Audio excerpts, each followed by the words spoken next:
হজের ক্ষেত্রে কি এরকম কোনো নির্দিষ্ট সময় কি আছে যে আসলে এই সময় হলেই হজ ফরজ হবে? এটি খুবই গুরুত্বপূর্ণ একটি ইস্যু। আমার মনে হয় সবারই এটা জানা দরকার, কারণ এই ব্যাপারে আমাদের খুবই মিসআন্ডারস্ট্যান্ডিং কাজ করে। আমরা মনে করি যে যেহেতু হজ ফরজ জীবনে কোনো এক সময় করে ফেললে হবে না। রাসূল ইসলাম বলেছেন, হে লোকেরা, তোমাদের উপর হজ ফরজ হয়েছে, ফাহাজ্জু, তোমরা হজ করো, তোমরা হজ করো। এবং এর উপর ওলামায়ে কেরামের ইখতিলাফ আছে, এটাকে আলাল ফওর নাকি আলাল তারাখি। বরং এটি আলাল ফওর, মানে যখনই হজ ফরজ হয় অন্যান্য ইবাদতের মতো তখনই হজ করে ফেলা উত্তম। দেরিতে করা জায়েজ আছে তার মধ্যে, কিন্তু আপনি জায়েজের কাছে কেন যাচ্ছেন? উত্তমটা আমরা করবো না, এক নম্বর। দুই নম্বর বিষয় হচ্ছে যে হাদিসে এসে, সই হাদিসে এসে তোমরা হজ তাড়াতাড়ি করে নাও, কারণ হতে পারে তোমার রোগ হয়ে যাবে, তুমি অসুস্থ হয়ে যাবে, তুমি যেতে পারবে না। হতে পারে তোমার টাকা না থাকতে পারে, গরিব হয়ে যেতে পারে, অথবা অর্থ তার শেষ হয়ে গেছে, তিনি ব্যবসা লস করেছেন, অথবা তার মানে কোনো মার্কেটে, অথবা ধরুন তার অনেক কিছু নষ্ট হয়ে গেছে, এরকম কোনো কিছু হতেই পারে, তখন তিনি আর যেতে পারবেন না, অথবা তুমি মারা যাবা। তাহলে কি হবে? আপনি যে সম্পদ থাকার কারণে হজ ফরজ হয়েছে, ওই সম্পদ ব্যয় করে আপনি হজ করলেন না, তাহলে এই সম্পদের মালিক হবে কার? আপনার সন্তানরা। আপনার সন্তানকে আপনার পক্ষ থেকে হজ করবে? করবে না। তাইলে তো আপনাকে আল্লাহর কাছে জবাবদিহি করতে হবে। এবং ওমর রাদিয়াল্লাহু তাআলা একটা বর্ণনা আছে, তিনি বলেছেন কারো উপর হজ ফরজ হলে তিনি যদি হজ না করেন, তাহলে সে ইহুদি হয়ে মারা যাক বা খ্রিস্টান হয়ে যে মারা যাক, তাতে আল্লাহর কিছু যায় আসে না, রাসূলের কিছু যায় আসে না। তো আমরা হজ ফরজ হলে মানে হজ না করলে ইহুদি খ্রিস্টানের মতো মারা যাওয়ার একটা ভয়াবহ সম্ভাবনা আছে। সে কারণে হজ ফরজ হয়েছে, আল্লাহ তাআলা আপনাকে সম্পদ দিয়েছেন, আপনি কেন হজ করবেন না?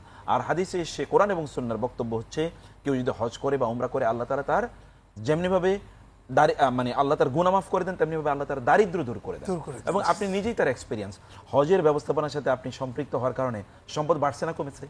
অবশ্যই বেড়েছে। সবার প্রত্যেকের বক্তব্য একই, যে হজ করার কারণে অথবা বেশি বেশি হজ উমরা করার কারণে আল্লাহ সম্পদ বাড়িয়ে দেন, আল্লাহ ওয়াদা দিয়েছেন। এমন একটি বুরাইদা রাদিয়াল্লাহু আনহু থেকে একটি বর্ণিত হাদিসে রয়েছে, রাসূল সাল্লাল্লাহু আলাইহি ওয়াসাল্লাম বলেছেন যে ব্যক্তি হজ আদায় করবে তার অবস্থাটা এমন হবে যে দরিদ্রতা এবং পাপ রাশিকে আল্লাহ তাআলা এমনভাবে দূরীভূত করে দিবেন, যেমন রেত স্বর্ণের মরিচিকা দূর করে দেয়, মানে দরিদ্রতার কাছেই আসবে না।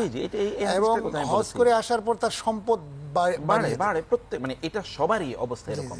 মানুষ তবে ক্যালকুলেশন করে দেখে না, আদারওয়াইজ ইনক্রিজিং। যারা, যেমন আমরা বলছি যে সচেতনভাবে যারা জিনিসটা অবজার্ভ করে, এভরিবডি নোজ যে হজ করলে তার সম্পদ আল্লাহ তাআলা বাড়িয়ে দেন, কারণ এটা আল্লাহ রাসূলের কথা, তাবিউ বাইনাল হজ্জি ওয়াল উমরা ফাইন্নাহুমা ইয়ানফিয়ানিল ফাকরা ওয়াল কির ওয়াল যুনুবা কামা ইয়ানফিল কিরু খুবাসাল হাদিস।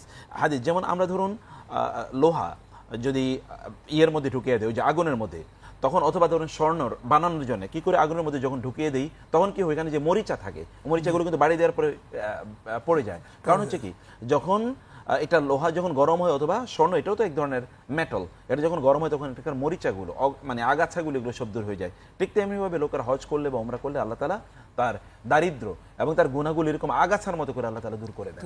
সেখানে আপনি কেন করবেন না হজ? আর আল্লাহ তাআলা আপনাকে সামর্থ্য দিয়েছে, সম্পদ দিয়েছেন, আপনি এগুলো হজ না করে রেখে দিয়েছেন। কুক্ষিগত করবে আপনার মৃত্যুর পরে এমন কেউ যারা আপনার জন্য দোয়া হয়তো বা করবে না, কারণ আপনি তো আল্লাহকে ঠকিয়েছেন বা আল্লাহর দিনকে আপনি ফাঁকি দিয়েছেন।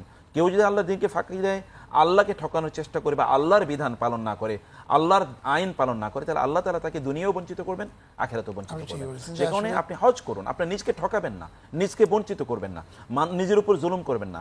আখিরাতে আপনাকে আল্লাহর কাছে জবাবদিহি করতে হবে কেন আপনি করলেন না। বরং এরকম সহিহ হাদিসে রাসূল বলেছেন, কাউকে আমি যদি সম্পদ দেই, সুস্থতা দেই, প্রতি 5 বছর সে যদি আমার ঘর জিয়ারত না করতে আসে, কিয়ামতের দিন আমি তাকে বলবো, তোমাকে কি আমি সম্পদ দেইনি, তোমাকে সুস্থতা দেইনি, তোমাকে জীবন দেইনি, কেন তুমি আমার ঘর জিয়ারত করতে আসলে না? প্রতি 5 বছর পর পর প্রত্যেকের নতুন করে যাওয়া উচিত। আপনি ঠিকই বলেছেন যে, এবং একটি দোয়াও তো রয়েছে যে যখন বিদায়ী তাওয়াফ কেউ করবে, সে যেন আল্লাহর ঘর ধরে বলে যে আল্লাহ তুমি আবারও এই ঘরে আমাকে আনার তৌফিক দাও। এবং যারা দোয়া করেছে তারা কি একবার গিয়েছে? আপনি নিজেও বলেছেন যে আপনি বহুবার বলেছেন, আল্লাহ আমি এখানে বারবার আসতে চাই, আল্লাহ ব্যবস্থা করে দিয়েছেন না? আমরা বলেছি আল্লাহ বারবার আসতে চাই, আল্লাহ ব্যবস্থা করে দিয়েছেন। যেই বলেছেন মন থেকে বলতে পারলে আল্লাহ ব্যবস্থা করে দিয়েছেন। আসলে আপনার আলোচনা থেকে কথা স্পষ্ট বোঝা গেল যে আসলে হজ ফরজ হওয়ার সাথে সাথেই হজটা করতে হবে। নামাজ ফরজ হলে যেমন নামাজটা সঙ্গে সঙ্গে পড়তে হয়, জোহরের নামাজ যেমন আসরে পড়লে হবে না, আসরের নামাজ যেমন মাগরিবে পড়লে হবে না, ঠিক তেমনি হজ ফরজ হওয়ার সাথে সাথেই হজ করতে হবে। এবং সামর্থ্যবান, অর্থাৎ শারীরিক এবং আপনার আর্থিক, দুটো সামর্থ্য একটা মানুষের জীবনে আসলে সঙ্গে সঙ্গে তাকে করতে হবে। অনেকে যে এই যে বৃদ্ধকালে তিনি হজ করতে যান, ওইখানে গিয়ে তিনি আসলে করেন। আমাদের দেশের অবস্থাটা কিন্তু এরকমই, ম্যাক্সিমাম মানুষ কিন্তু 60-এর পরে, 60 বছরের পরে হজ করতে যায়, যার কারণে তারা অনেক সমস্যায় পড়তে হয়। অনেক হজের সবগুলো কাজ ঠিকমতো করতে পারে না, মনেও তার থাকে না দোয়া কোথায় করবে, কোন কাজটি কিভাবে করবে তিনি বুঝেন না। জি জি, আপনি ঠিকই বলেছেন যে আমরা আসলে যদি বুঝে শুনে যদি হজটা করতে পারি তাহলে কিন্তু আমাদের এর মাধ্যমে একটা অভূতপূর্ব কল্যাণ আমরা সাধন করতে পারবো।